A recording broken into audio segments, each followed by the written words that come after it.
and hot. It is damn good coffee and hot. Good morning, folks. It is Monday, or I want to call it Shitunday. Shitunday because it's shit and there's a ton of it. Shitunday. Happy Shitunday. Monday, July 18th, 2022. I got the month right and everything. Good morning. Hope you had a great weekend. Hope all is good in your world. It's a pretty shitty day out here. Very humid. It's been very humid all weekend. Not temperature hot, but extremely stuffy and muggy hot. Not ideal weather, but you can't change the weather so you can complain about it. And that's what I'm doing. I'm a complainer. Welcome to Complaining with the Dog. Good morning to everybody. Good morning. Whoa, I got dark. Just got really dark. Didn't it get dark? Oh, I got scared. Good morning, Kevin. Good morning, Kelly. Kevin says he's sitting along the Merrimack River waiting for his noon spelunking time. The cabin is 60 degrees year round. Wow, that's nice. Well, I don't know. 60 degrees in the middle of the winter probably feels cold, but what do I know? I don't know. I don't know anything. Don't pay attention to me. I'm not even really here. Today, the fabulous cat will be guest hosting today. And Joe Walters, a comedian from Pensacola, Florida, will be with us at 10 a.m. So got a decent show lined up for you. I think you're appreciate Kat being back. Why so soon? You say, well, because we love her. That's why. Simple as that. Let's start on a somewhat serious note. Not not too serious, but well, really serious. What the fuck am I talking about? I'm in a weird mood today. Maybe it's the heat. I've been rereading the transcript from Ken Burns' documentary, The Civil War, the film, The Civil War. And lately, for the last couple of years, we've been hearing that we might be on the verge of the next Civil War.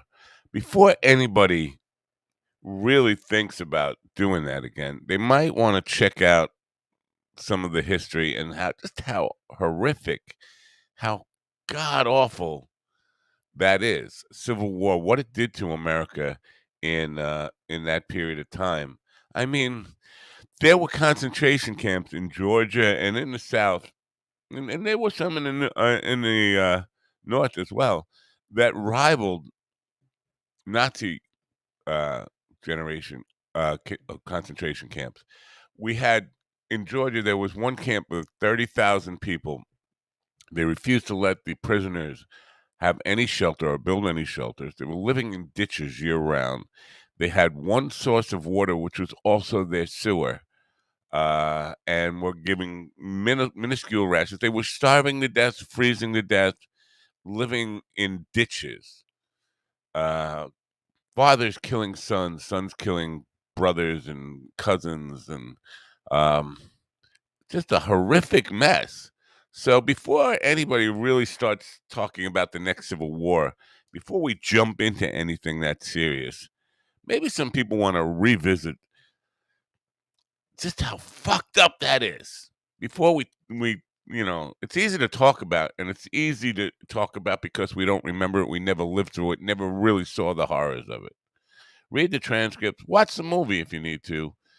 Ken Burns thing on the Civil War, but there's plenty of information on the Civil War, but we tend to just put those words out there without really thinking what it really, really means. And so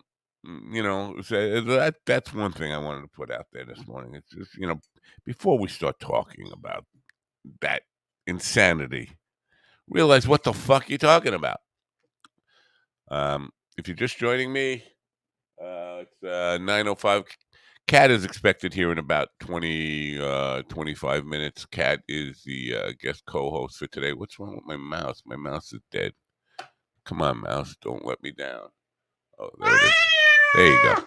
I have to say that do that every time I say the word cat. Um, and I'm a little slow on it, as you can see. I need my practice doing that every time I say the word cat. There you go. Okay. Um, so she'll be with us at 9:30 today. Interesting weekend for me. Friday, I enjoyed the morning show with Jess and Andy tremendously, and then I had 3 gigs after that. And as I say, it was hot and muggy.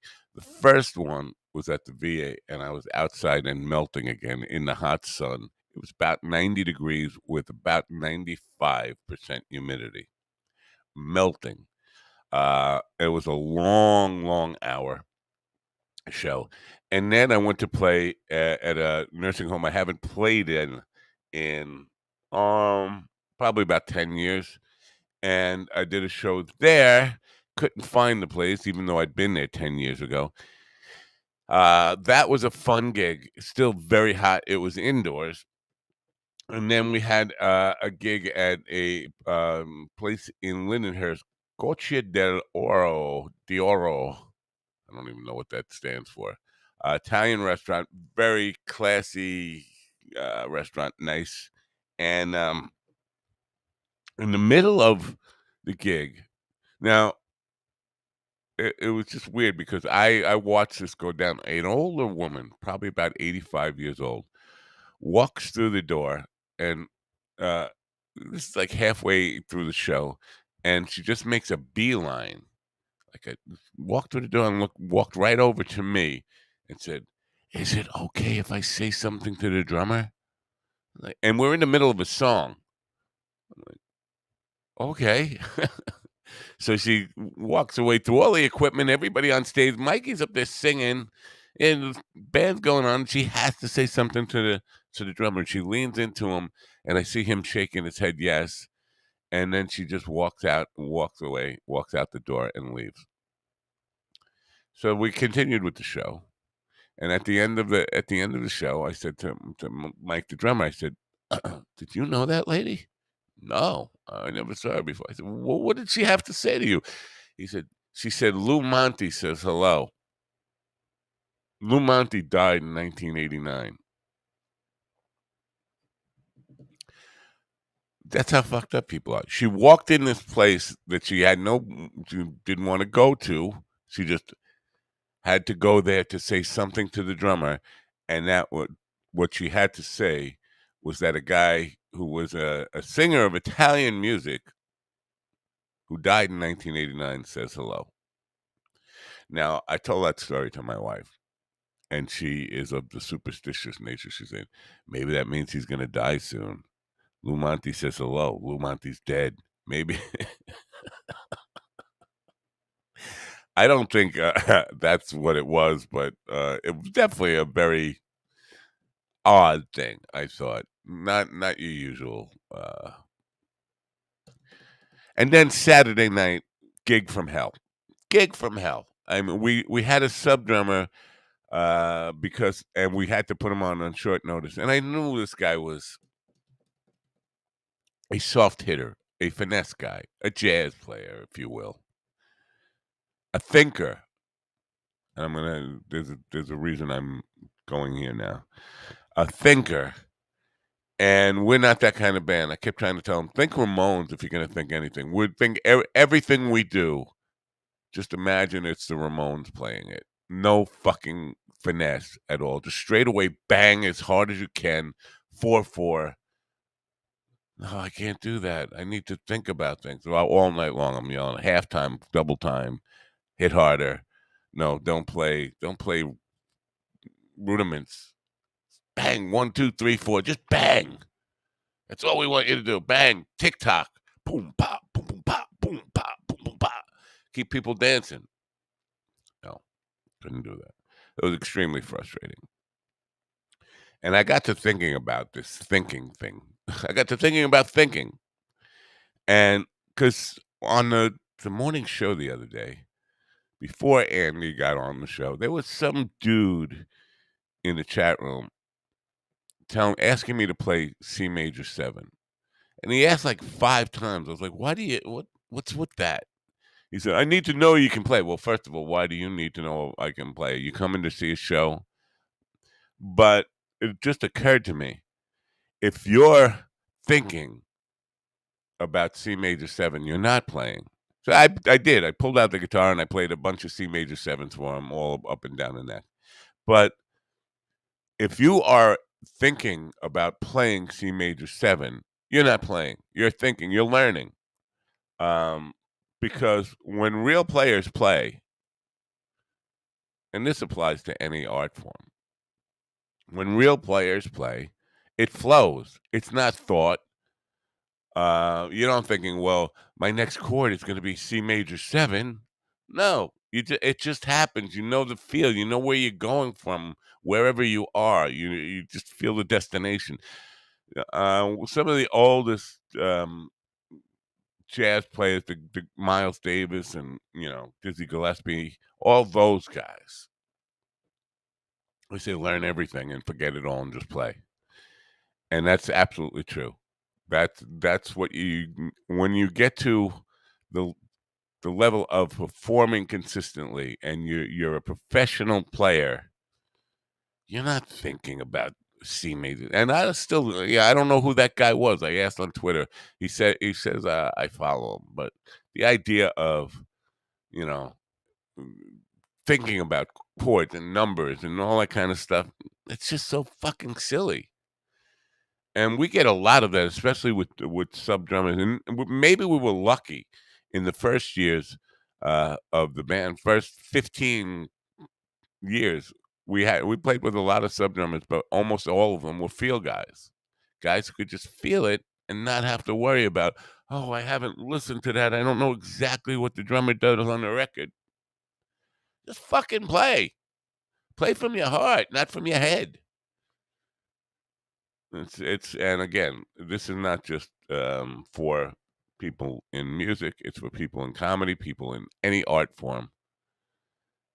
You learn the rules, but then you have license to break the rules if need be. But you certainly have committed once you become a professional to turn off the brain and go with the spirit, the heart, your soul, all of that stuff. I mean, yeah, it kind of sounds trivial or corny or whatever you want to put on it, but that's the absolute truth.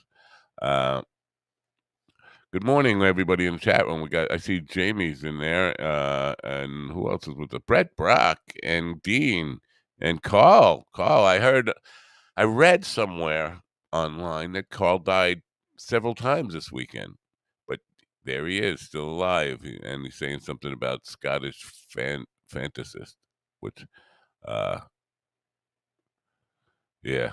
Sounds like me. All I want to do is bang. Kevin says, well, sounds like me. All I want to do is bang too. Been a long road trip. What a long, strange trip it's been. Uh, if you're just joining me, my guest co-host today will be the fabulous Cat. A little too fast that time. And later on, about 10 a.m., another comedian from Pensacola, Florida. We've had a lot of Pensacola, Florida comedians on the program, and I don't wonder why that is. Why I'm getting so many Pensacola people on the show. Joe Walters will be with us at 10 a.m. Later in the week, I gotta look out over the governor's stuff while I can. What's going on in Govs this week because I should because I'm on their network right now, and because one of the headliners from this week will be with us on Friday. So let's get through this. Governor's Main Room. Uh, this weekend, Mike Vicione, special event, both nights at the Governor's Main Room. Mike Vicione will be there. And on Saturday, Stand Up Gateway presents In the Giggle Room, the stand-up comedy showcase, which is, as we talked about, a contest to find out who's the next great comedian from this area. Who's the next great one from this area? At Belmore, at the brokerage, On July 21st, which I believe is Thursday, a great Long Island Laugh Off second round is there. And then I don't know why we have July 28th here next, which shouldn't be. The July 22nd and July 23rd, Max Dolcelli will be at the brokerage in Belmore, headlining both nights. Max will be here Friday morning on this program. Look forward to meeting with him and talking to him. And where else we got? We got Bohemia. I don't think anything's going on in Bohemia this weekend. I didn't see anything. Oh, All Star Comedy Show, both nights, the 22nd and 23rd. That's all that's going on at Govs this weekend. So that's the story with Govs. Hope you check them out. Govsradio.com, governors.com. What is it? Hold on. Let me get the address right. Govs.com, govs.com is the address there. Check that out. Anyway, looking forward to meeting Joe Walters and finding out what the hell really going on in Pensacola. Something in the water there, or maybe they got a better comedy scene than we've been led to believe. Thursday night on the evening program, Derek Sheen will be with me. Here, I need some help from some people here. Now, my friend Erica Rhodes was on Twitter yesterday and said, "I know I haven't been on here a lot lately, but the bad part about it is nobody missed me." And I was like, "No, people missed you." But I was thinking about it on my way home from the gig the other night, and I was with some concern, wondering, I hope everything's okay. But then I mostly thought about how you said you were going to do my show, and I told the audience, and you haven't done the show, and everybody thinks I'm a liar. So if you can find that tweet, if you follow me on Twitter, find that tweet from last night, and then comment on it. Say, "Yeah, Erica, do the dog show, do coffee with the show." If you'd be helping me out tremendously. I know if Craig was here right now, it would be done already. But that would definitely help. I mean, I don't want to use a bully pulpit here and get people on, but she did say she was going to do coffee with the dog. And it's been 2 months at least now, maybe 3 months since she said that. We gotta get her to follow through. And I'm not having any luck by myself. I guess I am using the bully pulpit a little bit, but maybe I should repeat this if and when Craig arrives. Maybe Craig is waiting for what is Craig waiting for? He's waiting for the fabulous cat to come. Oh man, maybe he's waiting for cat to. Oh, I just said cat and I didn't cat. Uh, to arrive this morning before he comes in, but I will repeat that anyway. If you can find the tweet from me to Erica last night, or the reply back to her tweet, please just comment on that and say, yes, we would love to see you on Coffee with the Dog. Um, there's some stuff going on. So I see Craig is on Twitter now. I should just DM him and ask him because Craig's a follow up guy. He will do that. He's a harasser. He's part of the bully pulpit system that we have going on here. What else is going on in the world? I didn't even follow the Twitter. You know what? I'm not a conspiracy theorist. I'm not a conspiracy theorist. I'm not a conspiracy theorist. I'm not a conspiracy theorist. But Dr. Jock Brown, he's not a conspiracy theorist either. But he's talking about this Ivana Trump. The medical examiner ruled it an accident. And you're probably aware of the details here. Now, Trump was supposed to give a deposition on Friday, a deposition he's been fighting to not give for years. The night before, his ex-wife ends up dead at the bottom of the stairs, supposedly fell without any broken bones, any contusions, no toxicology report, none of that, no fractured skull, none of it.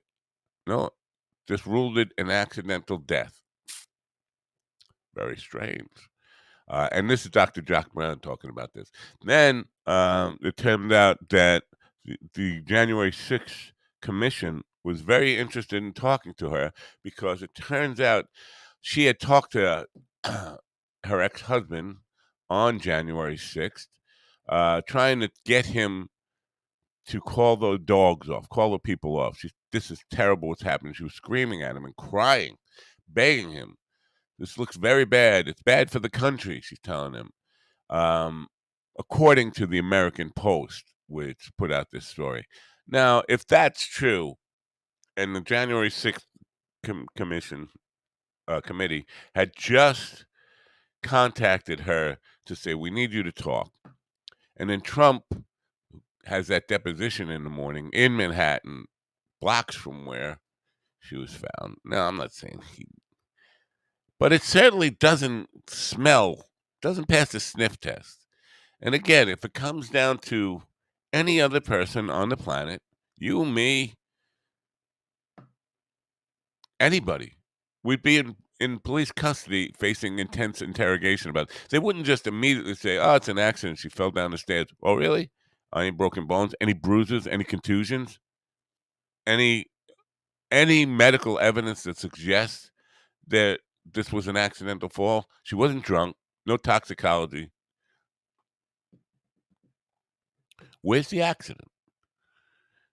And Trump got out of his deposition on Friday morning because he was supposedly mourning his ex-wife, and then went on a rally, a couple of rallies. Then went on to do a couple of rallies over the weekend. So obviously he wasn't mourning, and he was also grifting off it. So he didn't. It's not like he really gave a fuck.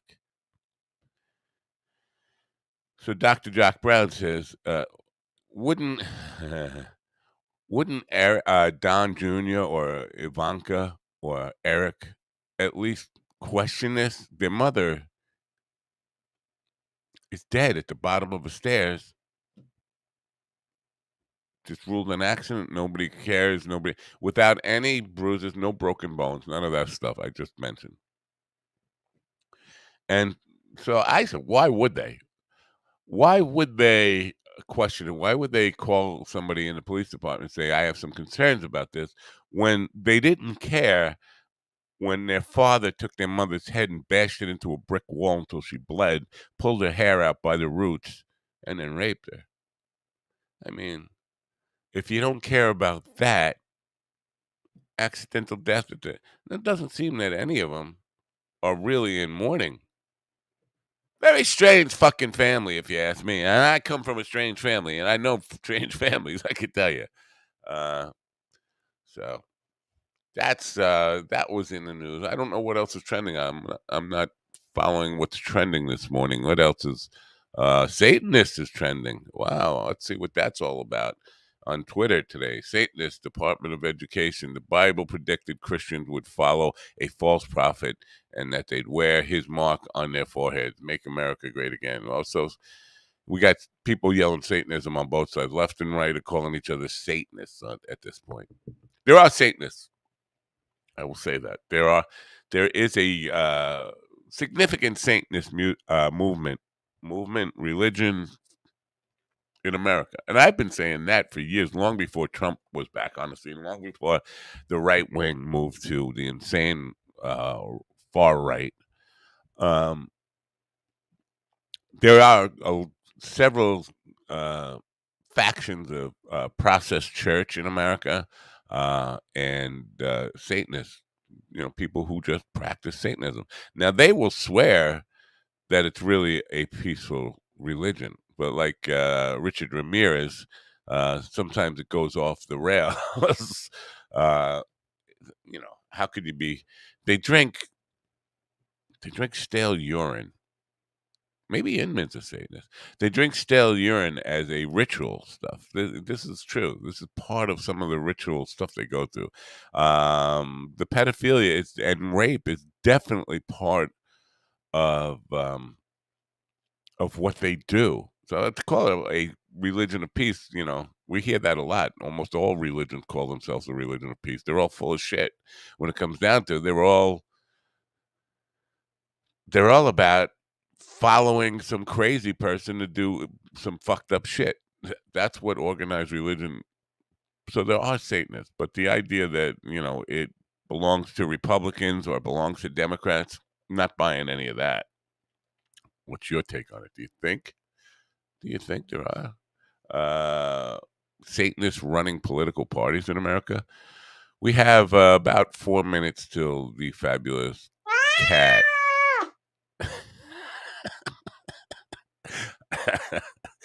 arrives. And so we have that to look forward to. Anyway, what's going on in the chat room here? Let me see what I'm missing. Oh, wow, a whole lot of fucking chatter going on. You people must love Catherine. I am Cat because we don't usually have this much chatter going on here. What is Jamie saying? What is Nicholas Sturgeon? What the hell? No, I don't know what's Noah was a glorified chess piece. Is any of this or is Jamie just is it relevant to anything, or is Jamie just like off his meds or something? I'm not Nicholas Sturgeon.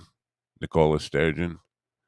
Uh I haven't been arriving.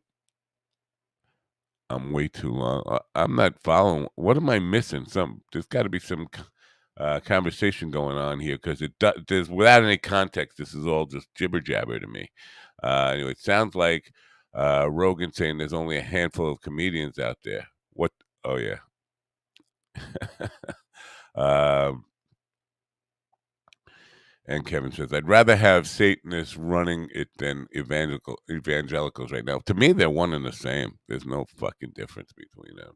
Anyway, the fabulous cat is here now. Let me see if I can bring her in. Welcome her in. Good morning, fabulous cat. I like you on this side. Get on that side. Okay. Good morning. Oh, sorry about that. That cat sounds agitated, so that's inappropriate. Yeah. You can leave All right. I think I have a different cat. Wait, do I have a different cat? Oh, my mouse is all broken. I hate this shit. That one. Your audio sounds a little weird, like it's all very high. Okay, yeah, these earbuds. Let me take them out for a sec. Yeah. Let's see if that works.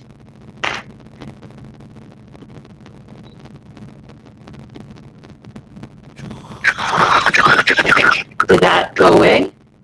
No, it's still there. Really? Damn it! I was testing it. You see your settings thing. Yeah, on the bottom. There's a little tool thing. Yeah. You go in there. And the audio. Maybe my mic is too up high. Is that better? Nope. Damn it. But if you go in that audio, it should be echo cancellation. Or you can choose your device. There's a drop down. Oh, that's getting better. Okay, you know what? I'll be right off screen. I'm just going to shut off this loud fan. Maybe it's interfering. Okay. Yeah. Echo me, echo you. Hey, good morning, Craig. Wait, I'm gonna catch this for a second. So it's Craig. Craig, I was saying to the people this morning, last night, Erica Rhodes was on Twitter saying hadn't been on Twitter and wondered if people had missed her. And I said, yes, we missed you. And I said, but mostly I was thinking about how you promised to be on the show. And I told everybody you would. Now everybody thinks I'm a liar. So if you could find that tweet and go comment back to it, say, yeah, do the Coffee with the Dog show. Hello? Oh, I think we got you, Cat. Is that any better? Yeah, but is that any now, better? Yeah. Okay, good. Yeah, these were being a little crackly. Ah, crackly. Crackly. Well, you got to put them in milk. How was your weekend? Oh, mine was very nice. How was yours? How were your gigs? I want to hear all about your terrible gig. Well, terrible gig. Well, let's start with Friday because you're in New York. You have to. You probably have lovely air conditioning going 24/7 in your apartment right now. Yes. Yes. But if you go outside, it's like it's a different kind of heat. It's kind of heat that it's only when it's 70 degrees out, it feels overbearingly hot, like 120 degrees in Las Vegas. It feels. Yeah. It's just so. Friday after the show with Andy and Jess, I had first a gig at the VA, and it was out in the sun, and it was about 80 degrees, and really 97% humidity or something like that, 95% humidity, and just like melting. Like I needed a new shirt like 5 seconds into the gig. It was just like changing shirts the whole time. I didn't bring enough shirts with me, and just like overwhelmingly hot, but enjoyable. I love playing because it's not just old people at the VA homes. It could be people from the Iraq War or Afghanistan, young people. So we have people of all ages, and I play a whole variety of stuff, and whatever they want me to play, I'll play. So that's an enjoyable, fun gig. Then I'm right from there. I went to a nursing home I hadn't played in 10 years, and I thought it was in one place. And then when I got there, I realized it wasn't in that place. So I had to drive. Now I'm running late in traffic lights the whole way and in the heat, and like, come on, move, every light, getting all tense. And I get there, and they make me take a COVID test to start off with the stuff up the nose, and I'm like, I got it set up. I'm late for the show. Oh, yeah, it has to be done. So you have to sit there and wait for 5 minutes to get the test come back, say you're negative, and then you get in, and then running stuff up through the elevators up to the second floor, making several trips, sweating it, and freaking out. And they keep it, even though it's that hot out. They don't have air conditioning in no place. They keep the heat on in the summer. So it's 80 degrees out and extremely humid, and they have the heat on 90 because the old people get cold. So, and I've already lost 15 pounds at that point, and I don't have any shirt that smells even human at all. Well, they probably can't tell that you smell in those places. Yeah, that's true. You're not emanating; they're emanating. That's a good point. Yeah. But so I played the whole set. That was fun because you see old people get lit up. They haven't been lit up in years. They're smiling and having a good time. And then as I ended, I said, I have one more song to play. I played one last song. I forget what it was. And as soon as I said goodbye and started unplugging stuff, one lady started saying, "What about the last song?" I just played the last song. She said, "No, God bless America." It's like, I don't really play that song. And she was insistent. She was getting mad. And the nurse's aide was trying to calm her down. She was like, fight with the nurse's aide. She brings a wheelchair over to me. "You have to play God Bless America." So I said, I did the wrong thing. I said, if this is the best God could do, he ought to get out of the country blessing business. Oh, way to poke the bear. Why wouldn't you just sing it a cappella, like one line? Jeez. I don't remember. Oh, that's all I know is God bless America. That's true. about That's all I know. I mean, from the ocean, right? You're There's right. oceans That's all in I there. knew. There's oceans in there. Prairies. To the prairie. Yeah. Well, I mean, so I don't know. I couldn't do it. But that made her even crazier. And now that she's angry and she's like going down the hall screaming, and it's all my doing. I was like, I'm sorry, I didn't know what to say to her. And they were, all right. No, so then I'm like torn between. It's like 4 p.m. now. Do I go home or do I go to my next gig and go buy a shirt on the way? So I went home. And which is a long way, just to get a shirt, take a quick rinse-off shower, get ready, and just run out the door to go back and have to drive another 2 hours to get to my gig. Got there. That was a fun gig until I kind of told the story before. A woman, right in the middle of the gig, we're playing, and an old lady, about 85 years old, walks through the door, and she makes a beeline to me. She walks over to me, and she says, "Is it okay if I say something to the drummer?" We're in the middle of a song, in the middle of a set, and she wants to go. I said, okay. So she makes her way through the equipment and right behind Mikey, who's singing the song. She goes over to the drummer, and I see her lean into him, and I just see him going. And she walks out the door and leaves and doesn't come back. And so we finished the show about 2 hours later, and I said to Mike, the drummer, I said, "Did you know her, that lady?" He said, "No, I never saw her before." "What did she say to you?" He said, "Lou Monte says hello." Lou Monte, the singer, he died in 1989. Oh my God.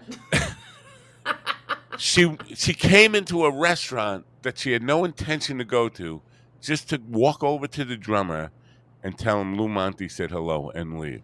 Now we played a Lou Monte medley about an hour before that, but there's no Okay. way she could have known that. And That's you know, pretty Che La weird. Luna, that thing. We Oh, always play that that. song. Yeah, yeah. Yeah, Okay, when I we know that. play, Yeah. and Lazy Mary, you better get up. We need the sheets Mhm. for the table. That one. Um, Mhm. but we play that at every gig. But there's no way she could have known that. Now I told that story to my wife, who was extremely superstitious, and she thinks that means Mike's going to die soon because Lou Monte saying hello from the grave is saying, "I'll see you when you get here." Oh my God. She might That's have been a her, ghost. Maybe she was a ghost from beyond, and your wife is right.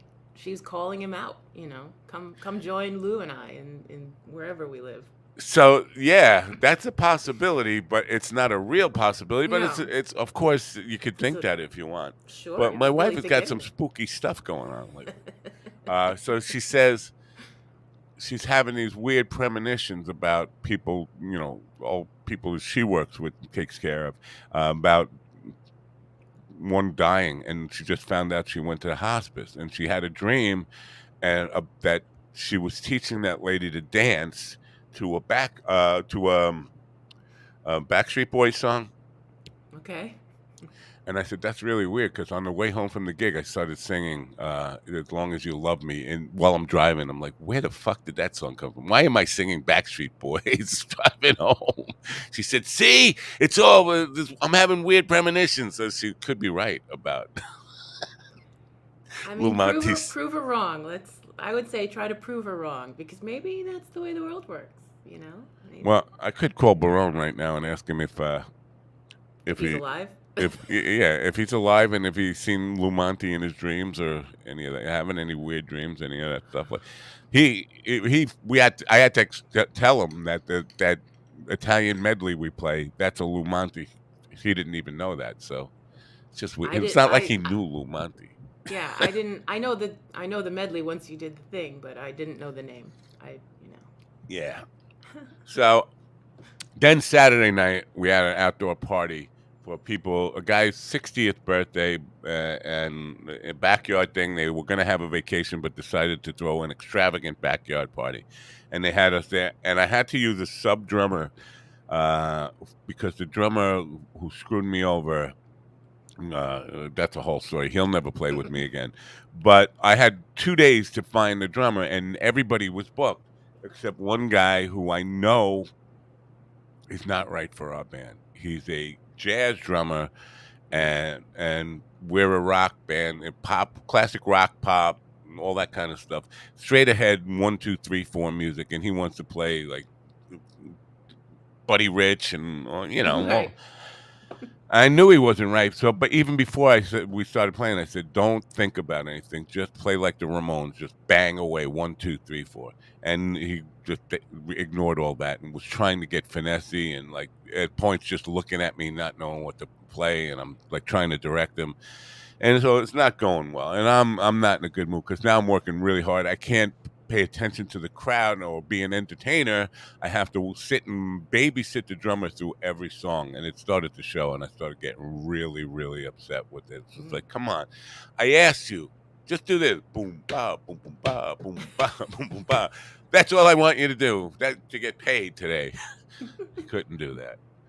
So it was just a frustrating thing. And then a guy came up, one of the guys from the audience. I'm a musician. I work in Florida, and he wanted to do a song for the crowd. He wanted to do Pink Houses, and so I gave him my guitar, and he couldn't fucking play it at all.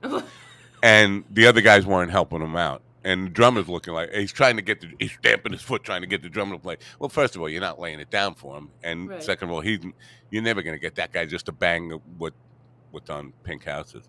So Why somebody did said, why did the guy think he could play then? I don't understand. he says he's a professional. That's his job. That's what he does. But And he got up there and okay. no, I know you're not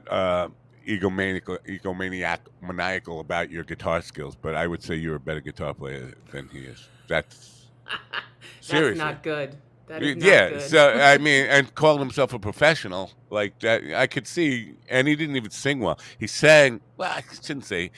when I said to him at the end of the performance, I said, "You should do a Warren tribute, a Warren Zevon tribute, because the guy's voice sounded exactly like Warren Zevon." So picture somebody, if you can, somebody doing Pink Houses with just like straight up and down strums, like not bow, Right. There's a rhythm but to just it, right. chang chang on a G chord with Warren Zevon's voice trying to sing, "Well, there's a young man, black man." Terrible, awful. Let me ask you awful. something though. Was he the guy writing the check for the gig, so you let him play, or was he just some dude? He was the best friend of the guy who was writing the Okay. check. The birthday boy, his wife Right. was actually writing the check for the gig. So, Right. Yeah, then you have to let him play. yeah, you have to let him play. But I should have went out and got him another guitar, and I should have played it alongside, because I had an acoustic guitar out in the band. I could have said, "Here, you play this, and I'll cover you." But people were like, "You got to go play drums," because the drummer was fucking lost on that. But I couldn't blame him for being lost on that. That was Right. just a fucking nightmare. It's like, So, man, did the crowd notice this, or did you notice this? I'm no, just curious. this is the problem. Okay. The crowd thought we were great all night Great? long. That's great though. No, That it's means not. you're It's hypercritical demoralizing. It means It means every time we get a compliment, it means absolutely nothing, because people can't tell when it's complete. And my wife said, "You're way too critical." Yeah. It wasn't just me this time. The whole band felt like demoralized. We all wanted to kill ourselves at the end of that gig. Sounds great. It happens, but not that often. But this is the worst one in recent memory. And and then at the end of the gig, I hear because we need subs coming up for a couple of gigs, and I hear Marky telling them about it. I said, "You're not inviting him on a gig, are you?" I said, No, I mean, he's coming as a spectator. Okay, because I'll play drums before I ever have him on. We need a drummer. We need a Maybe you need to rehearse. What? Maybe you need to rehearse with new people. I mean, just saying. Yeah. Like one time.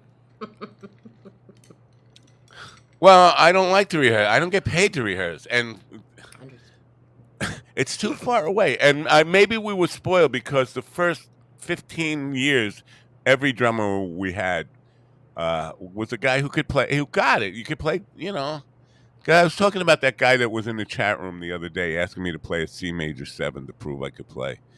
And I think that's part of the problem with these drummers. They're thinkers. If you have to think about C major 7, you're not playing. You're learning. You're developing. Because professionals don't think my next chord is C major 7. You just I know where I go from here. You just feel eventually. Yeah. Right. Feel. I definitely see the difference in playing stuff and thinking about it, and then suddenly you just do it. And that's I'm not doing that all the time, but there's a difference, and it comes through when you hear something. The difference is when you're learning that song that's when you're thinking about the next chord. But once you've got it down, you don't think about it at all. It just goes there. Right. I don't know. Not everyone can be as good at the guitar as you, I guess. That's Well, anyone can definitely be as good at the guitar. I'm not like I have no talent for it at all. I have no. My brother, he said he didn't even know I was a guitar player. He's 70 years old, and he's known me 70 years or 63 years that I've been alive, and he didn't even know I was a guitar player because I played bass, I played drums, I played keyboards in bands he'd seen me before. He'd never seen me play guitar in a band before, and so he's like, "I didn't know you were a guitar player." So I think anybody can learn to play as well as me or far better than me. And I see 4-year-olds on Facebook every day that blow me away. Those are prodigies. That's different. They're like, are they? Because if that's true, that's what I tell myself. They're prodigies. If that's true, though, there is a sharp increase in prodigy worldwide because there's so many of them every day. I think we're just exposed to it because I think everyone thinks. I mean, I'm putting out songs on YouTube and I'm terrible. I'm just like little kids are getting encouraged by their parents, right? I mean, they're not just 3 years old saying, let's go to Guitar Center and picking out a guitar. They're not. Their parents are pushing them into it. So I Their don't parents are know. also making a YouTube channel for them. So I don't know. I don't know about that because some of the times I think you're absolutely right. That's absolutely the case, and Meguiars says that all the time. It's about parents pushing them too hard. But I've seen kids who know they're pushing their parents to try to get them the new drum set or all that kind of stuff, and parents are reluctantly saying, "Okay, I'll get you a starter kit," and the kid is just great. It's so good that you got to get them professional but gear. don't they say that a child? I mean, like you could teach a child a language earlier than and so maybe if they learn it at the right time, and get encouraged, they can do it. But I think it's a combination. I don't think these kids are just prodigies, and don't even go down the road that they're reincarnated Robert Johnsons, because that's Oh, going to be you the heard me. second woo woo thing you've said on this podcast. I know. No, The ghost of Lou Monte and reincarnated guitarists. yeah, it's not like I believe that, and I totally don't believe in reincarnation. But if there was ever a case to be made for reincarnation, I think that's the only one because sometimes there's no explanation for it. When a kid is 3 or 4 years old, and I hear what you're saying about language. Language skills are Yeah, much easier to learn when you're that young. that's what But they when say. Yeah. somebody is playing Neil Peart on a drum kit at 4 years old, you have to say that's impossible. It's not language. That's extreme physical skills that take years to perfect. Even if you're a prodigy, you shouldn't be able to play that before 10 years old that well. It's some of that's now. I'm not saying I believe that's reincarnation. All I'm saying is if there's any case for Okay. reincarnation whatsoever, that would be it. That's it. They Okay. say Mozart was writing and playing like that at 4 or 5 years old. Like, and obviously he wasn't exposed to it. He invented it. He didn't have That's MTV. that's true. So where Maybe did he get it from? maybe the lack of any kind of entertainment is what pushed those guys into being brilliant. Because there's nothing Yeah. else to do. Bottom line is we can't. It's unexplainable. So Bottom line is those kids are great, and I don't take that away from them, but they're probably not reincarnated. Come on. no, I agree. I know that sounds kooky, and I said it sounds It kooky does. to begin with, but I don't think that's the case. But I think Okay. because when you talk to as many crazies as I do, I've heard lots of cases for reincarnation. I always question them, like, why is everybody like Henry VIII or Right. Right. Nobody's just Alexander a the Great? random, right? No one's a Yeah. random stagehand. No one's a random anything. They're Joan of Arc or they're Henry VIII. Yeah, it's. I was the sewer cleaner in Rome. I was the guy who cleaned the first sewers. That was my job. No, I you think never it's get fun. that guy. No, I think it's fun to imagine that kind of stuff, but it's all just our very vivid imaginations. I have a Did you very ever- vivid imagination. Did you ever I can read make the that happen. Reincarnation of Peter Proud? That book. There was a movie made of it. No, We no. that was reading when I was in high school. I don't know why we had to read that, but that was an interesting book. Mhm. But it took Indian and Hindu reincarnation and kind of Americanized it and put it into terms where it was palatable for what was going on in Right. America at that time. Talking about Yeah, I guess yes. it's not fair for me to just dismiss it because there are whole religions based on the idea and of that, right? Of reincarnation and that. Well, I shouldn't think you can just discount dismiss any. You're free to dismiss any religion here. I'm trying to Every be fair. Nah, religion, I man. don't know. It is the death of it. It's the death of thinking. Religion. It's just like, you know what? If you want to have, because I'm open minded to the belief that there could be a greater intelligence that set this whole friggin' thing in motion. But the idea that there's a old man in the sky micromanaging this shit, who is both all forgiving, all loving, and vengeful, and to be feared. Is he that conflicted? Is he and he made us in his image, which means he must have been pretty fucked up. I mean, he was like me. Then he's a fucking loser. What the fuck are you worshiping that guy for? I don't know. I don't know either. I'm sorry, folks. Now I just lost it. I'm gonna get a bunch of hate mail on that stuff. Oh, Well, completely. that's why I'm trying to be fair and open-minded. But I mean, I fall on the side that you fall on, which is if there's a good in it, there's that, if there was a good aspect to religion, it would be that people are kind to each other. And that's I'll give you that. I'll give you it's people need to be told to be kind to each other, and it kept people in line and it kept people from killing each other. I think that served its purpose. Yeah, Maybe it but still serves that purpose. Maybe if there wasn't religion, the world would be way crazier than it is. I You think know? more often than not, religion is the reason people do kill each other, not rather than don't kill each other. Maybe I'm wrong about that because you can't quantify something that didn't happen and say, well, there are 7 billion people on the planet. Most of them don't Right. kill anybody every day. So maybe religion is what keeps them from doing it. I can't quantify that, but I know Right. there have been enough mass murders, enough wars, enough everything started in the name of religion that it certainly feels like it's more of a negative than a positive. Of course. Uh, That's a heavy so thought, but yeah, I hope you don't get hate mail.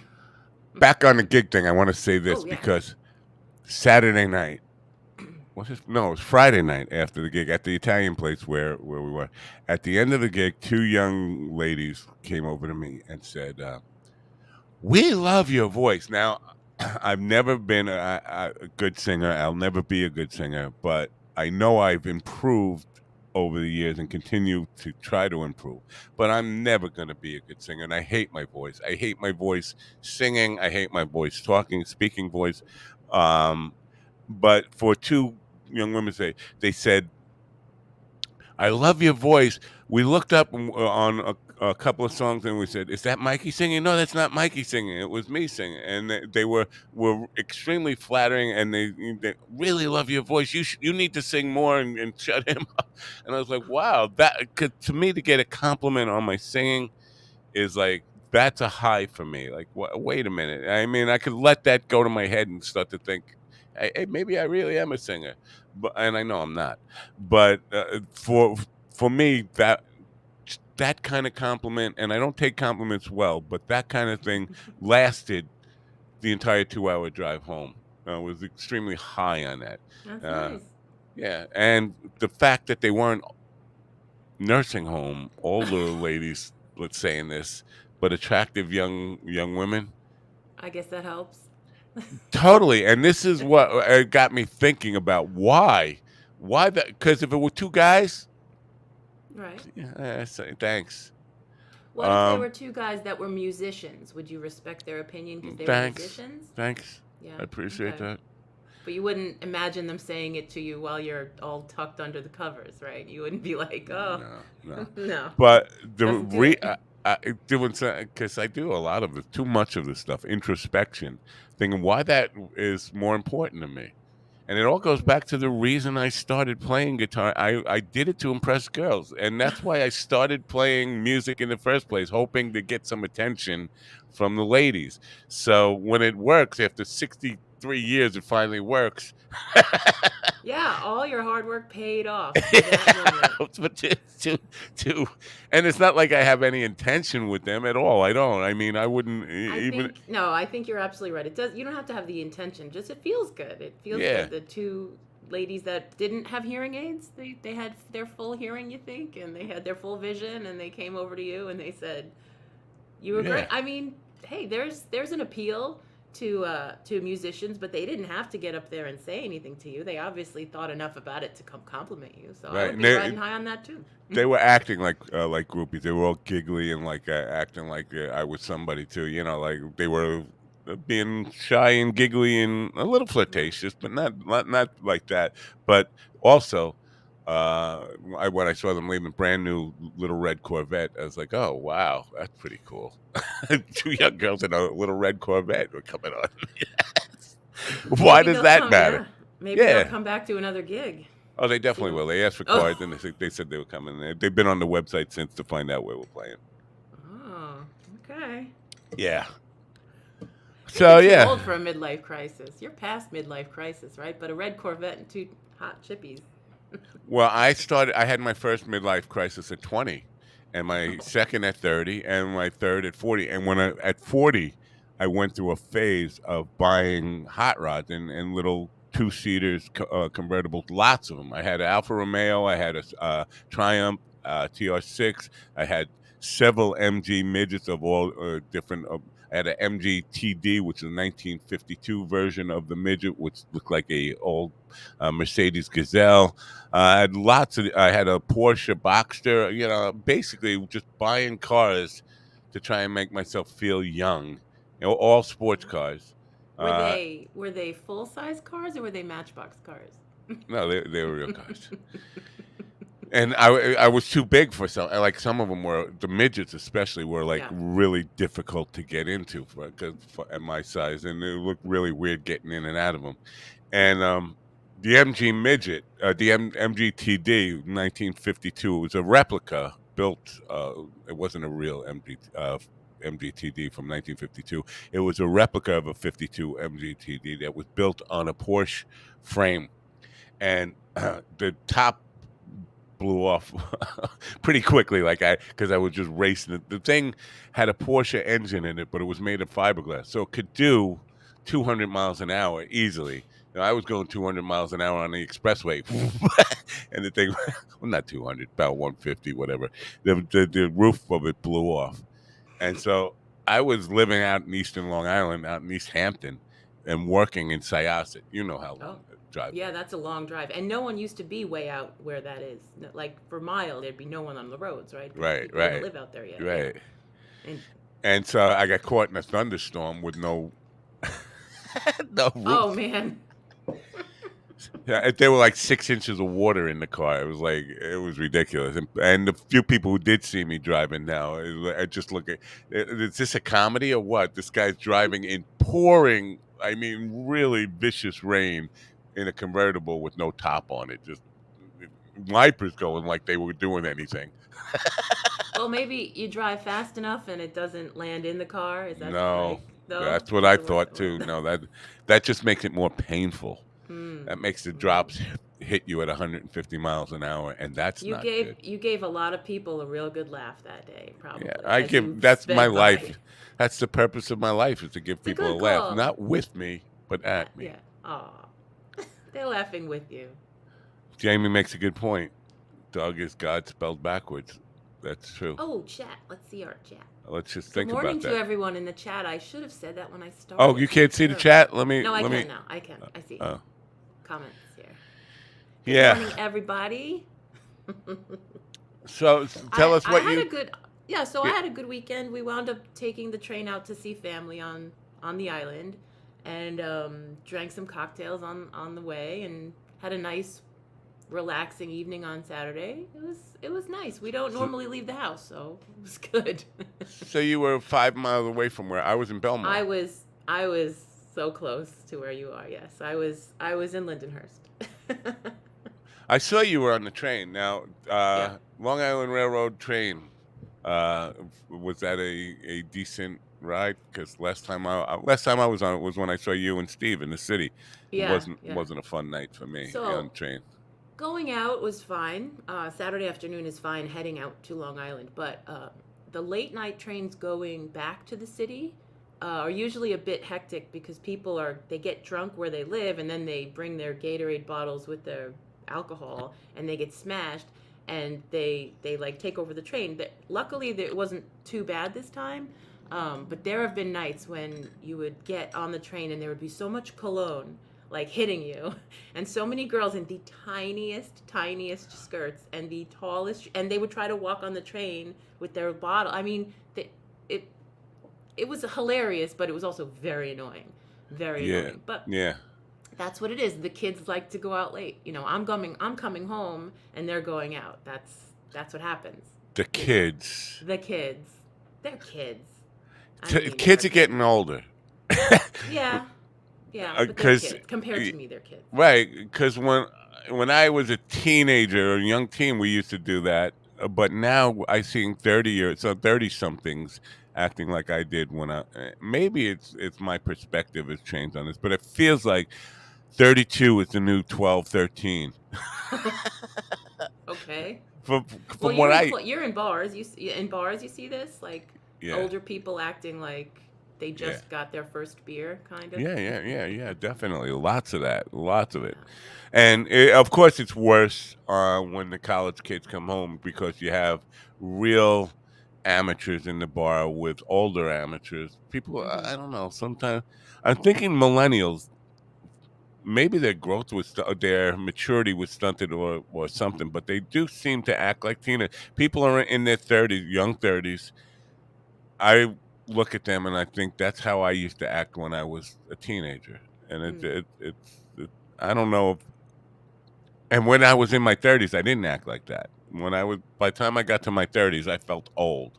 I felt, I felt middle aged at 32, 34, or something like that. Maybe I was. I feel younger now than I did in my 30s. I don't know. But yeah, I do think there's something generational going on with that stuff. But yeah, you know what? At the 60th birthday, I was surprised. Maybe I shouldn't have been surprised because that's my era. But the amount of pot smoking that was going on there, in a backdoor party with old people like that, generally you try to hide it at least from the kids or whatever. I know it's legal now, but Right. it's for people my age to be smoking up at a party. It just feels weird. It just Well, feels weird. were there kids there? I mean, if it's a There were 60 some year kids old. there, yes. Okay. There Okay. were some young people there. It was a 60th birthday party, so you have everybody from teenagers up to 80-year-olds. You know, Right. um, and But that's it's the. it's more I mean, it's legal. It's more legal now. So maybe they just think, sure, let's just light up in front of the kids. I don't have kids, so I don't need to be a role model to anybody. But I don't think the kids are the people I'd be hiding it from. The 80-year-olds are the people I'd be. You know, the people who were 80 and 90-year-olds, the people who were my parents' generation, would still be frowning upon it. Like, um, and you don't want to disappoint the older generation by looking like a I don't want to. dopey. I don't want to hear any. I don't want to hear the No, bullshit. I don't want to hear how it's not good for me. Listen, I'm gonna fucking die anyway. nothing's good for you, really. I Nothing is mean, good for you, and I say it. People think I'm being like overly morbid about shit, but if I if I die tomorrow, it's only a few years behind in advance of what my expectations are. The life expectancy of a male in America, I believe, is dropping. We're the only country in the world where it's dropping a little bit. mm, Um, so life expectancy is getting shorter. So, and I'm 63 years old. At best, if you go by the averages, I got yeah. 13 years left. 76, I believe, is the life expectancy for a male. So But that's I at think, best. but don't you have a habit of this? Didn't you count down to like 54 and then you just blew by it? I mean, Oh you yeah, want yeah, to yeah. have it No, out. Yeah, you're I'm not. looking forward I'm to not this out. saying I will be dead Right. at 76. I'm Okay. just saying the Okay. odds are, and Okay. percentage-wise. Now, here's the thing, and our guest is late today. I don't know. I don't know if he's having trouble connecting or what. Um, What time? Okay. that's the average, right? So I think, and most of my friends are dead. Most of the crew I hung out with is dead. You know, everybody, and I don't even know if this is as prevalent as it was, but when I was 20, we had a crew of 30 or 40 people we would call close friends. The same people that were partying together every night. We knew all 30 of them. All of those people are dead, except for the guy Ralph I call every once in a while, who sounds like Andrew Dice Clay. Mm-hmm. All my other friends are dead. Below the average. So I'm thinking, well, that accounts for the 90-year-olds, right? Because that 76 is an average number. So that my friends who died in 50s or early 60s, Right. they help average that out to 76 is the life expectancy. Okay.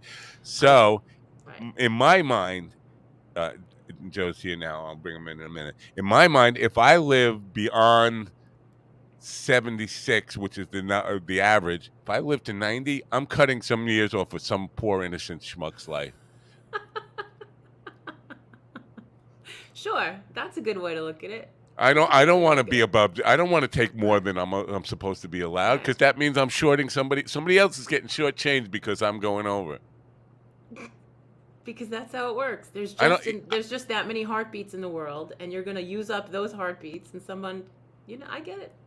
Yeah, I don't think You're just anybody wishing for ever it, though. kind of expressed that thought before, but Interesting. I have guilt. If I live past 76, I'm going to feel like I'm going to look at somebody who's in their 50s and say, "You're dying because of me," because I lived too long.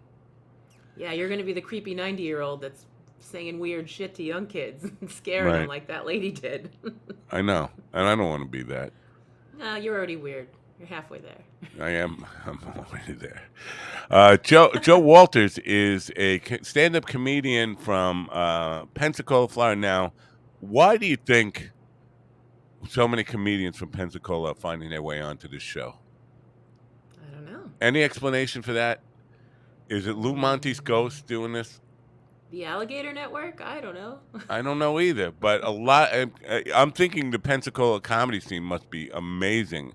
I gotta look it up because I never even been to Pensacola. I went to high school in Florida. I don't even know where it is. I think it's in the northern part of the state, closer to Georgia, I but I guess don't know. Have you been I guess there? we can. No, I don't think so. Maybe I've driven through it, but I Driven don't know through where it. it is. Yeah, Yeah. driving down, but I don't know Florida. Well, Well, let's ask our guest. yeah, let's ask him. I'm going to bring him in right now. Say hello to Joe Walters, everybody from Pensacola, Florida. Joe, welcome. Hey, good morning, Hello, you guys. How you Joe. doing? So, Nice to meet first you. of all, let's clear this up. Where is Pensacola? It's pretty much Alabama, honestly. It's more Alabama. Alabama? It's right on the border. It's on the tip of the panhandle, right on the border. Oh, so you're on the Gulf side, not on the Absolutely. ocean. Yeah, it's pretty Then I've beautiful never been actually. Well, half of the city is pretty beautiful. The other half, you know. Big comedy scene there, right? Yeah, it's weird because we have, I would say, it's a smaller city, but the comedy scene is definitely like you would see in a big city. There's open mics pretty much every night, every weekend. You've got decent comics coming through. It's pretty incredible. I would say it's probably top 20 cities in the country, really. Wow. Now some of the stuff I've seen on your YouTube channel, you're doing little bar shows, not necessarily comedy shows, right? Yeah, I put a lot of my open mics up on there, and then any of the other things. I mean, a lot of the shows here are breweries, but don't let that fool you. They're pretty packed. And then they just started doing them at the Sanger Theater here. There's a Sanger Theater here that seats a couple thousand people. And then there's a pretty big club they just started doing them in too. So it's really starting to get even bigger than it already is. So I heard you say you had some Pensacola comedians on there already. Yeah, don't ask me to name them because I do a different one every day. But a lot. It seems like in the last couple of months, especially, I've heard Pensacola. I hear Pensacola all the time with comedians, and I'm like, wow, something must be going on down there that I don't know about. It's interesting because there are different pockets, and I say this on almost every program. There are different pockets of America where comedy seems to be more receptive, more more of a business thing, and there are more opportunities than other places. Here on Long Island, New York, where I am, I was thinking about this. There are probably, no exaggeration, 2,000 places where you could play music, find a gig for music. There are 4 or 5 places that I know of for comedy, which is a big difference. Absolutely, absolutely. Yeah. So I saw on YouTube, and this is when I brought up the bar shows, you were doing something at an Irish bar, Yeah. and you're not exactly like Mr. Clean with your comedy, right? No, I mean I can be, but I mean when I'm in a bar, I'm myself. I just let it go. Right. Well, but you're performing in this Irish bar. The wall behind you has lots of crosses on it. It looked like a Roman Catholic, Irish Catholic bar rather than just an Irish bar, which is, to me, is weird. I don't know if you caught the early part of the show. We were talking about religion and stuff, Yeah. but comedy in that kind of room, does that stifle you in any way? I mean, that would. Even playing music, I would be like, "Oh crap, man! I'm playing for a bunch of religious people. I don't know. What do I got to I play?" mean, if anything, hymns? it kind of makes me come out even more a little bit, like push the envelope. Making people uncomfortable. I mean, as a comedian, it's fun. That's what you live for. I mean, I love hecklers. It's great. You get to put them in your place, and it's awesome because then you don't have to use your material, and we prefer that. You do? Oh man! Oh man, I listen. If I come out there for my half hour and somebody starts heckling me immediately, that's great. I'll do that the whole half hour. I won't do any of my material. It's usually funnier than my stuff, anyways. But It's easier to make fun of people, and especially Yeah, if and you're I doing would it think for a while. religious person, their heckling would be a little bit. They're usually not at my shows if they're religious. So Oh yeah, It's still a bar you were at though. It wasn't like a church, so people are still drinking. correct. You know, Yeah, it was yeah. an Irish bar on Pensacola Beach, which makes no sense at all. But yeah, Very niche. Very niche. they burn. yeah. So now you say you could be clean. Do you find like because there's this whole idea that clean comics can work more, right? But I don't think you can. And you say you could. Be make yourself be funny clean if that's not what your personality, like if your intention, your spirit, your soul, you, the person you are, is not necessarily knock knock jokes or one liners that are clean in any way. To do that, to be put it on phony just for the buck, just to be able to work more, doesn't seem like it would be a good strategy. uh, d- To be honest, I've never even done it yet, but I've thought about it, and I do have 45 minutes or so set aside in case it happens. I have kids that I do. I mean, I do my dirty stuff for my kids too. I don't really care, but yeah. I practice that on them, and my problem is I know I would say the word shit. I know it, so I can't help that. I would stop from dropping f bombs, but I'll be throwing shit out there all the time, Yeah. It's a good word. Interesting. and I mean the word shit, not material, not my shit material. Yeah. So do you travel from Pensacola, or are you just working around Pensacola right now? Mostly just in Pensacola. I've gone to Mobile to the Mobile Comedy Fest. That way, and then since I've gotten into writing, I haven't done as much. I got so many writing gigs coming up. I haven't really had a chance to even work on my material so much and go out. But I've been keeping busy for sure. All right. Well, I want to talk about your writing because you write for sports, right? You write Yeah, for a online sports magazine, a couple of online sports websites, and Skytown Sports and let GridironHeroics.com. me pull up the link. There's a link I have in here to your most recent article. It seems to be. Are you a Bears fan? Is that the deal? Are Yeah, you? I'm originally from Chicago. I've lived in Pensacola about 7 years now. Yeah.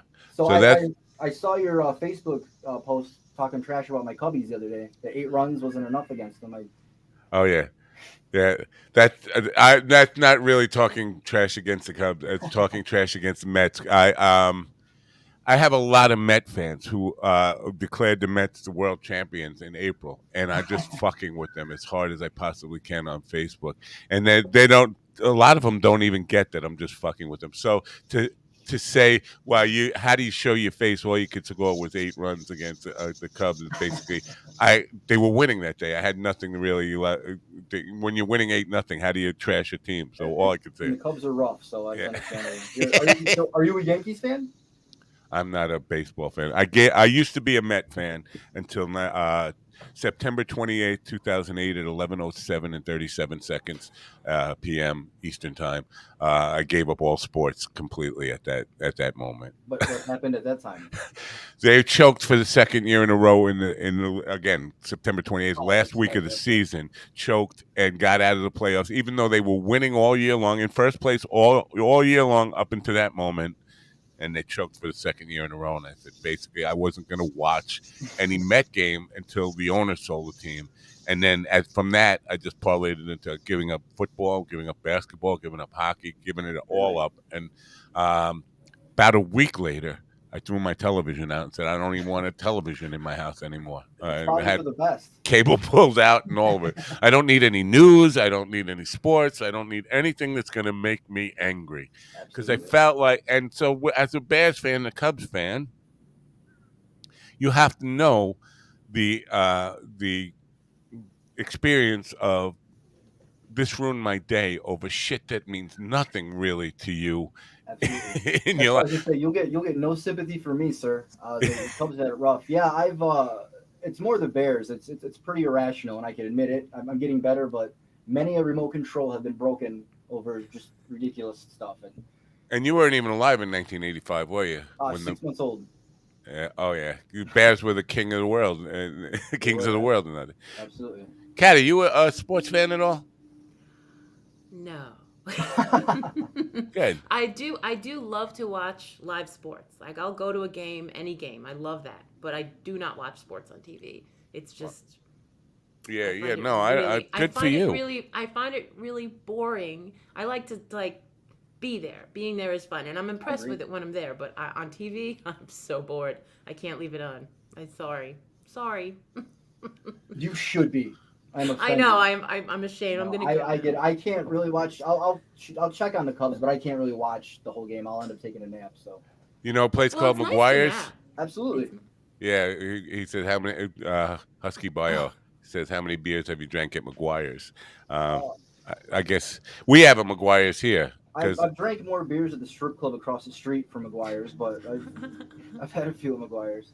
He probably knows Meguiars what is the a name of comedy that is, club too. that's affiliated with Governors. That's the local comedy club here.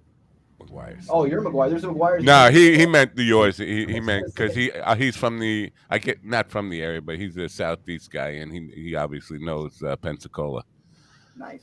Seems like a lot of people in the chat room know Pensacola. I'm the only one who doesn't. You know, I didn't know anything about it until I moved here, and I mean, there's some pretty big celebrities from here. You know, Emmett Smith, Roy Jones Jr., to name a few. I was kind of surprised because it really is. I don't have a place that I can compare it to. Like I'm from right outside Chicago, a place Maryville, Indiana. It's kind of like that. There's like two skyscrapers, so it's not a city to me being from the Chicago area, but it's decent size. Wow.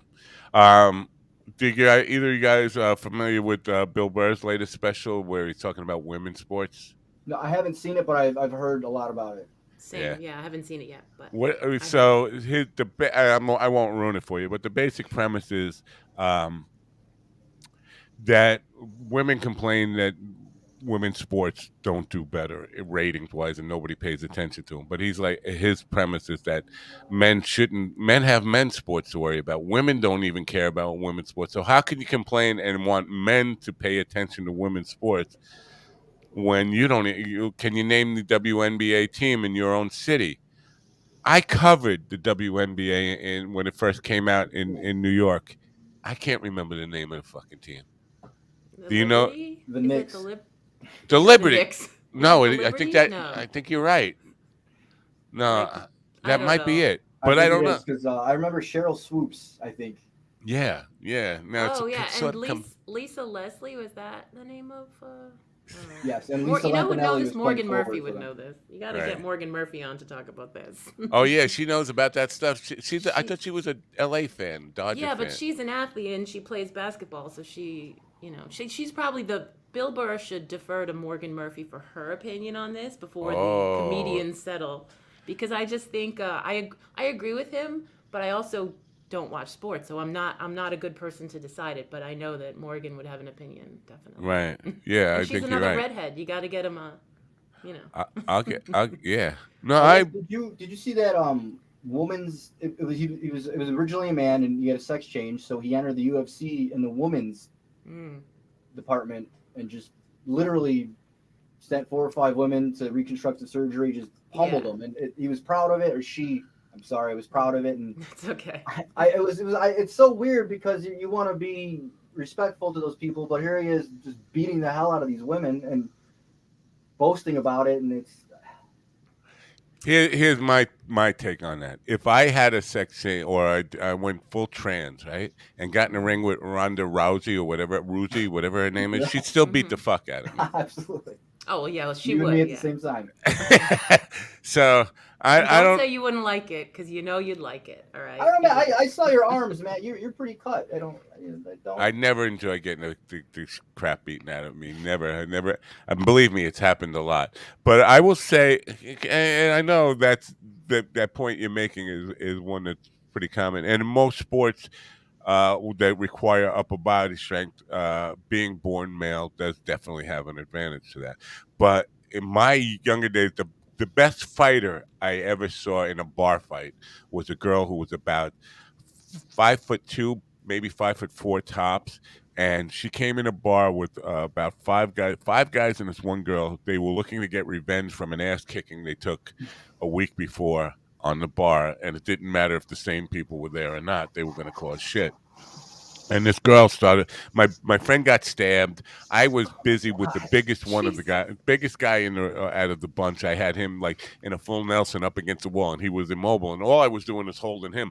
But this girl was going around the bar, kicking ass like constantly. And there was this big guy. I remember. I don't want to say it. I'll just say his first name, Frank. He had a pool cue, and he was a big guy, much bigger than me, and I was pretty big at that time. He took a pool cue and whapped her across the face with full and she just kept coming at him. And then I was like, "Holy shit, this girl's on something!" And then cops came in with the billy clubs, and the cops were banging the shit out of this girl with a billy club, and she kept going at the cops. It was like amazing. I was like, and she again, petite girl, 5'4" tops. Not Was she Hispanic? no, Those little tiny, little those, blonde white girl. those hot Hispanic girls can fight. I I watch out for them. Man. I blame it on PCP because that That's was a probably- popular drug at the time. Probably. Yeah. So then and- you married her, Mind Dog? Is that was the moral of the story? And you made her your wife. That's such a tricky situation. Like I don't even have a smart comeback for that. what do you do if a woman attacks you like that? I don't know if I'd have it in me. I'd probably just stand there and get my ass kicked. To be honest with you, I mean, I'm not a fighter as it is. Nonetheless, a woman. I don't. Oh yeah, my wife punched me in the face one time, Mind trying you. to get a reaction at me because she was just so frustrated with me that I just would not emotionally invest in an argument. And she punched me in the face, and my instinct Sorry about that. immediately when you get hit is, and then I just did nothing, and I just let her continue to hit me. And I definitely could see that if I were one of those guys, I probably would have just taken a beat. But But- at what point do you call the cops on your wife? How Never. far does it have to go? Never. Never. Never. I don't want the cops here. I don't want the neighbors seeing the cops here. I don't want none I of don't want the that. cops seeing my house. Yeah. The cops, when I had the dead bodies in the dungeon, when I had the skeletons in the dungeon that Right, night. not his bodies, by the way, but let him tell you. No, but that cop had a great sense of humor because I was just renting a house. Story is I found a human bone in the yard. I called the cops and they came over and I was like, "This is a knee bone, man. I found it in my yard. Like, what's going on here?"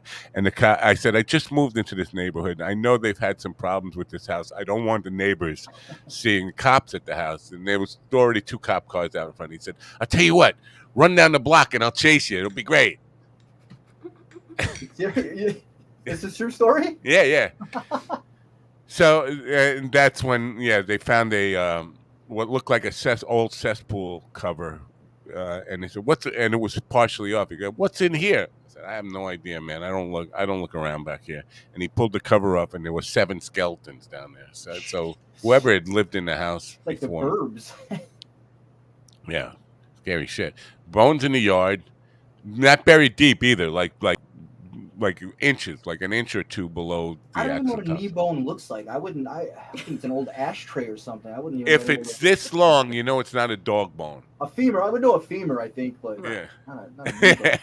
Yeah.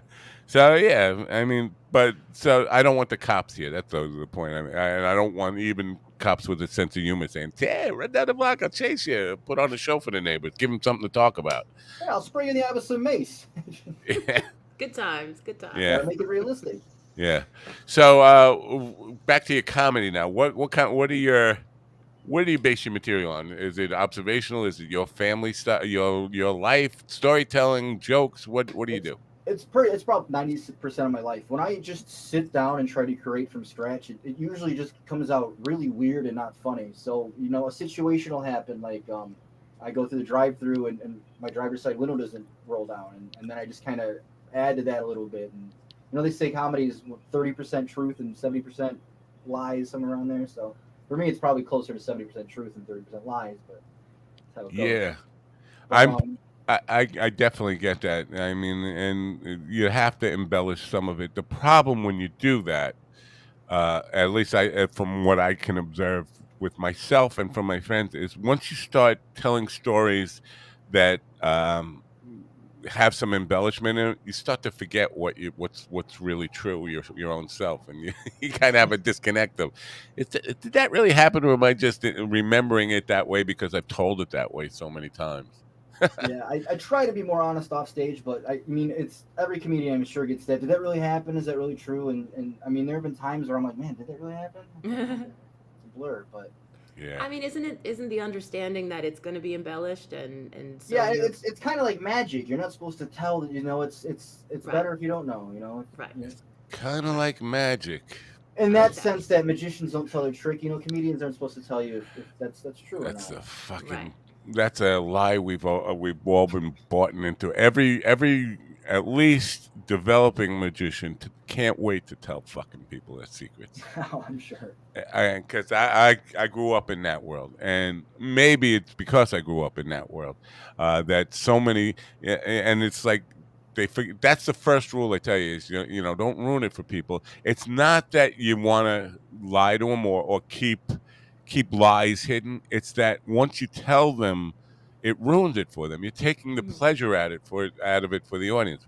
But almost every one of them, they can't. They have this inbred need to uh, ingrained need to kind of just develop and you know how it's done, like shut up stupid.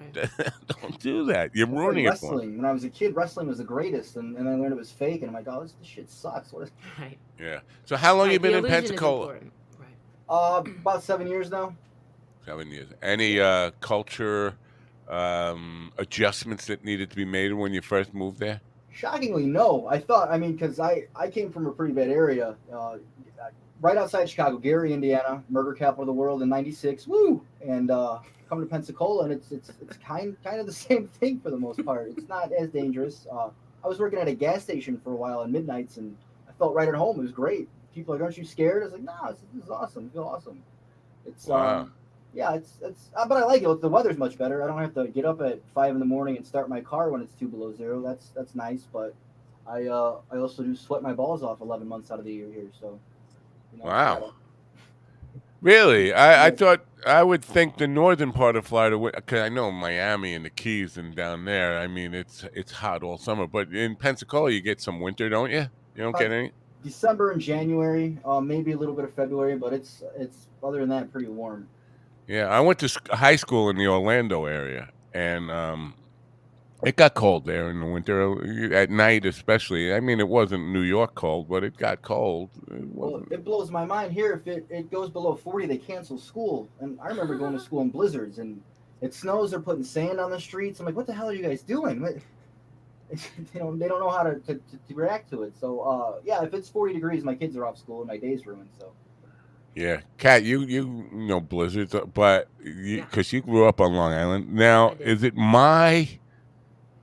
is it my perception, or is that just not a thing anymore? I mean, because I think you'll remember it the same way I did here on Long Island, and we used to have tremendous storms all winter long. We'd have snow Yeah. basically from January to March, Yeah. and things Because would they'd plow it and then there would be piles of snow and they wouldn't melt. Yeah, absolutely. and It's that not doesn't like that happen anymore. No. And the Great Not at South all. Bay used to freeze over to the point where you could drive cars on it, and now it Oh, never yeah. freezes. You don't even get any icing on it at all. Chicago, It's nice if you're a you go in homeowner, the- you don't have to deal with it, but You go in the it's not. Kmart parking lot where all the snowplows pushed all the snow, and you Yeah. go in Yeah. there. And usually a kid or two would die in winter from collapsing, but again, it's give and take. And building igloos. You remember building igloos like when you're a kid, like pretending. Absolutely. Yeah, but this is gonna be so great. I'm gonna sleep in here. I'm gonna live in here, and Yeah. So when I use that as an example for people who are in climate change denial, like, dude, if the older you get, the more obvious it is. Because on the other side of that, here in New York where I live, when I was a kid, we would have several days each summer that were over 100 degrees. We haven't had this weekend. We're gonna have a 90-degree day. That's an oddity. I mean, it still gets really humid here, but we don't reach 100 anymore at all. When we used to do it 10 times a summer when I was a kid, or at least that's what my memory of it. So I do think, I've seen movies where they say Hell's Kitchen was hot in the summer there. yeah. I've never been to New York. I'd love to go. That's definitely on my bucket Nah, list. you wouldn't want to go. Well, Hey, you don't want to come here. there's only one thing to see in New York City, and you can see it right here. Just look over to your right, Oh, me, left. yes, Yeah. yeah. Yeah. Only I was like, only what? one thing worth seeing in New York The City. true Lady Liberty. Yeah, Oh, look at that. yeah. Yeah, New So York is fun. No, New York is fun to visit, I guess. But if you're impressed with cities and architecture, Absolutely, I miss Chicago so much. It's in the yeah, summer of that's. Chicago. Absolutely, I think I'm losing if you like architecture. that, it is interesting to come here. But I mean, it's otherwise there's not much Yeah, to I do, and think a everything's really week expensive. max would do me, but I'd like to Mhm. see Yankee Stadium and all the Mhm. stuff there to see. I'll nerd it out. what's the coolest thing when you talk about buildings or architecture? What's the coolest thing in New York City, Kat? For me, I love Grand Central Station, and because you go in, and I mean it's in a ton of movies, but there's such a cool feel about being in that big room with the round clock in the middle, and you look up and the sky is the sky. The ceiling is painted like the sky. It's like this beautiful blue green, and there's just such a nice, even though it's packed, it's just such a nice like I don't know, ethereal kind of feel, and that's one of my favorite places to be. There used to be nice restaurants in there that you could sit have a drink. Now you can go to the Apple Store and enjoy it. So it's kind of ruined a little. Like it used to be a little more special. Now you can wait for your phone to get fixed and look at it. You know, it's whatever. But that is one of my favorite places, and then Central Park. But that's ridiculous. That's huge. There's too much to say about Central Park. Yeah. Um, Now, being a Long Island girl, you used to St. Patrick's Day there, right? You in Central Park to go to that whole. I mean, we never came into the city for St. Patrick's Day. We just You got never drunk at did? home. No, we just got drunk at home. Oh, wow. There's plenty of bars. You don't have to come into the city to drink. Yeah, no, it was all about going to Central Park, though. For Yeah. us, anyway, we had a train, and the trains would be packed, and it was all Yeah. kids, all people, underage people on the trains going to New York City and getting drunk on Yeah. keg beer or whatever. I'm sure that's still here. I mean, the city does crawl with people, so I there's feel like people that's still every doing day. it.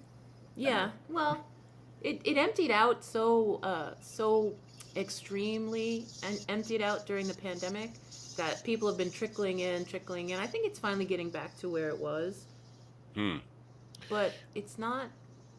I don't know. Tom It's not Kate as says alive yet. McSorley's was a must. Tom That's still Tom, there. Tom knows Yeah. and he went from Tom Jersey, knows. but he had to Yeah. be taking that train into Central Park too. Yeah, I'm sure he was. That In was the fact, I've thing. heard stories. Yeah. What they have in Chicago, Joe, with for anything like St. Patrick's Day? They they would dye the Chicago River green, and then it would pretty much stay that way all year. But Ugh. St. Patrick's Day's huge there because Chicago's kind of an Irish city. I A thought lot it of was old- Italian. No, There's a lot of well, and until Capone went to prison, then the Irish took over. The O'Malley's came in. Wow, I'm old. I'm No referencing. argument. Oh, sorry. Hold on I'm a off, right? I'm Wait a fired minute. from co-hosting. Wait a Go minute. ahead, make it. Go ahead, make the. My damn mouse isn't working. There you go. Wow.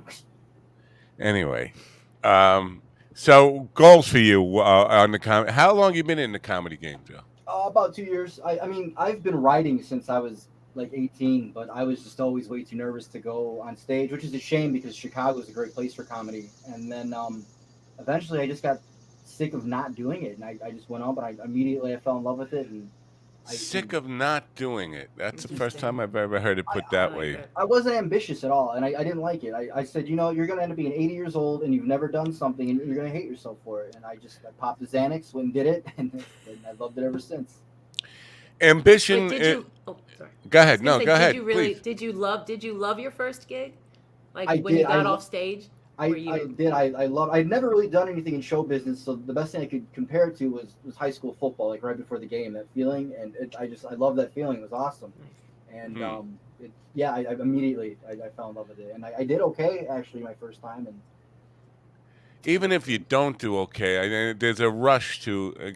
I don't actually remember my first gig at all. It was so long ago, but I just know that I know people whose gig don't go that well their first gig, but still that dopamine rush, that rush that you get from doing it, will make you want to Absolutely. at least try it again. yeah, I didn't have any expectations going in, so I mean, every comedian's told they're funny by their friends. It was 2 years ago, so you have to remember. Tell us about did you go there with the intent I'm gonna get some stage time this night, or you just went there, whatever happens, and then Well, how they do it is they have a list of 10 people, the first 10 to sign up. So as soon as I got there, I knew if I'd be able to go in or not. And I had actually been researching it for a couple of weeks because it was right around the pandemic, and some places had closed and some hadn't. So I found this one, and me and my wife went, and it's one of the bigger crowds I've ever played. Shockingly, it just happened to work out that way. But it went well. Looking back on it now, I did a lot of that, but for a first time, I think it was pretty good. wow. Did you have material worked out for it? Did Yeah.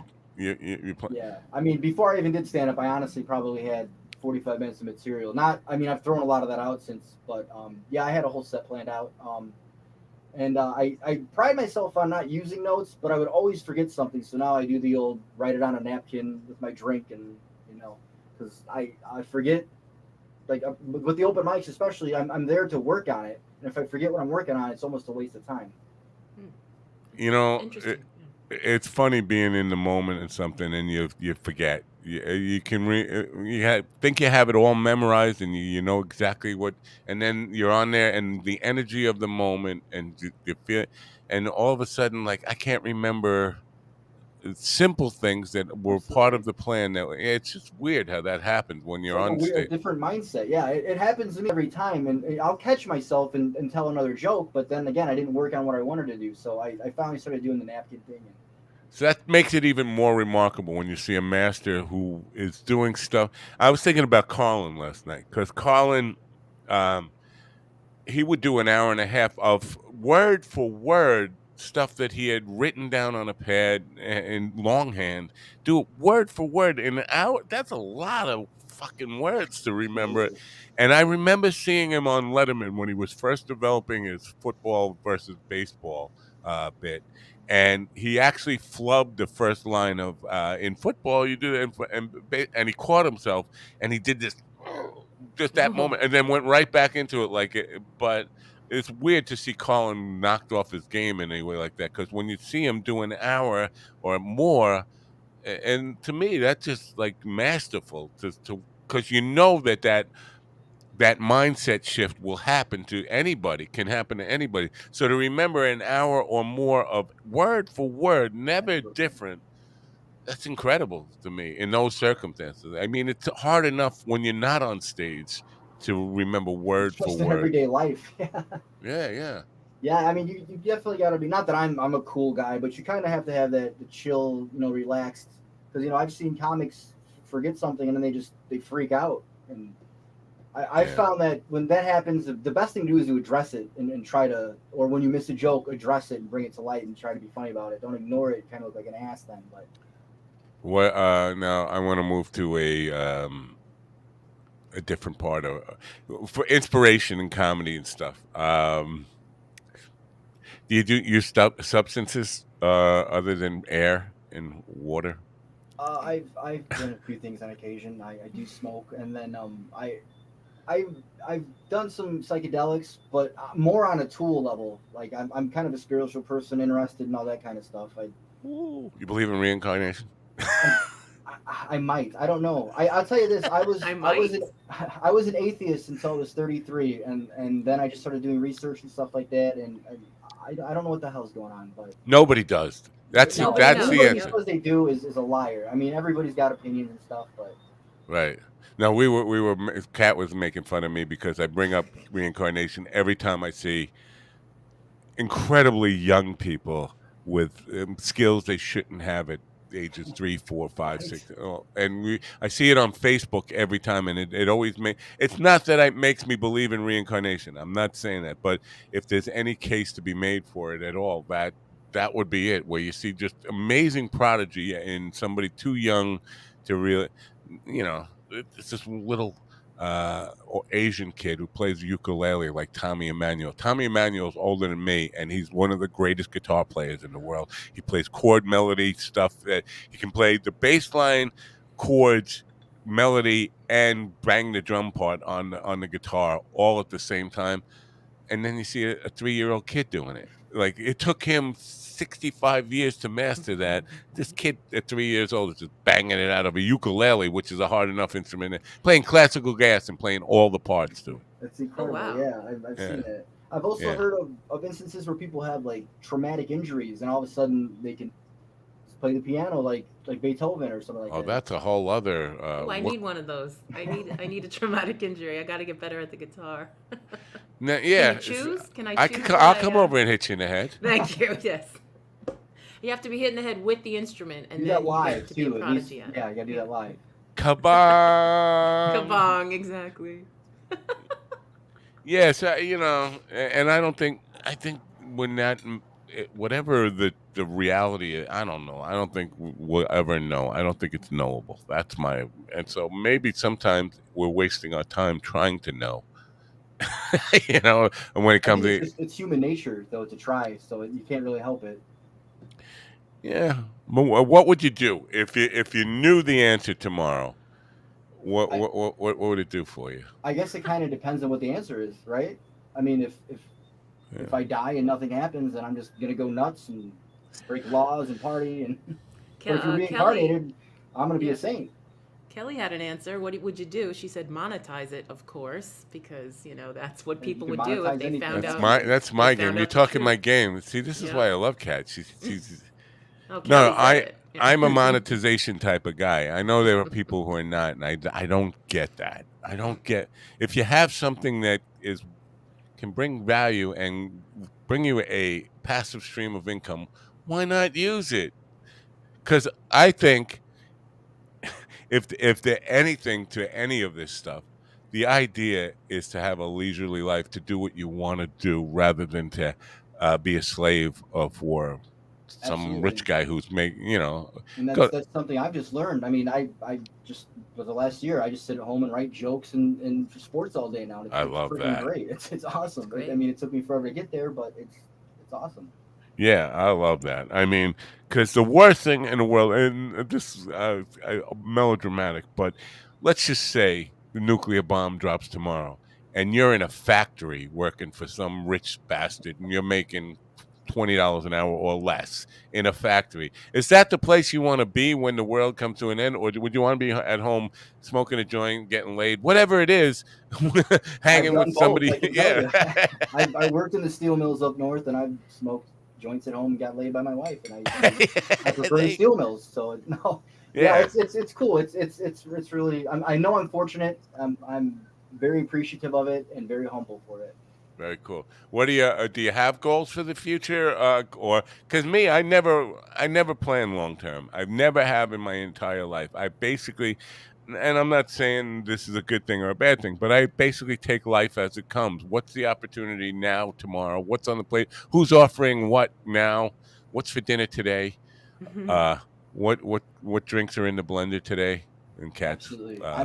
I'm definitely a live for now guy, but I'd like to write for a television show, a sitcom, or the ultimate goal would be SNL, but I'm not really too happy where they've gone the last couple of years.